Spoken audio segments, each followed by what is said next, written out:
सत्य गुरुवे नमः। अनहद सुनने वाले का मन हो जाता है शुद्ध, सत्यानंद सुनते सुनते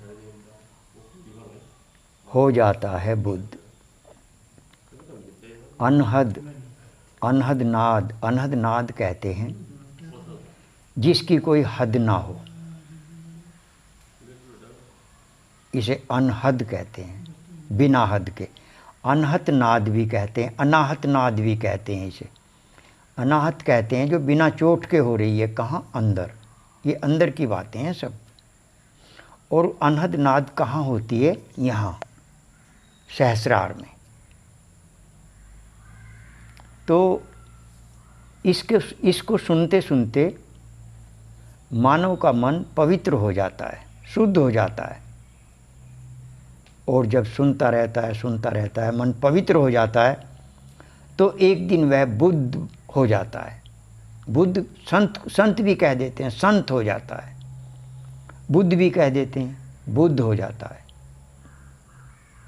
तो और ये अनहद नाद जो है सामवेद की क्रिया है। सामवेद में संगीत के बारे में बताया जाता है सामवेद। तो ये नाद जो है, जो आवाज़ हो रही है अंदर, ये भी संगीत है। इसको आकाशवाणी भी कहा, अनहद नाद को आकाशवाणी। आकाश किसको कहा? इसको। यहाँ तो आकाश से जो वाणी आ रही है, आवाज़ आ रही है, तो इसके अनेक नाम हैं।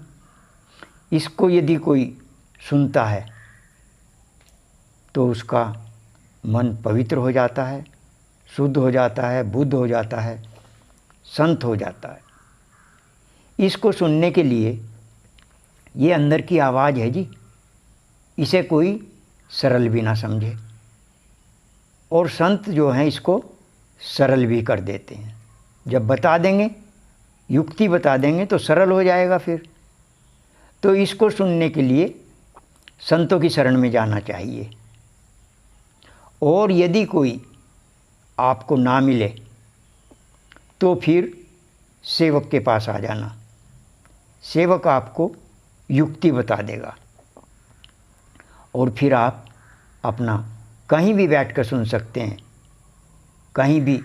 और यदि कोई ब्रह्म मुहूर्त में सुनता है तो उसको और अधिक सुनाई देती है, जोर से सुनाई देती है।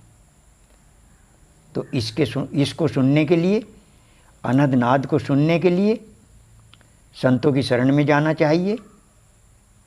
और यदि आपको कोई ना मिले तो सेवक के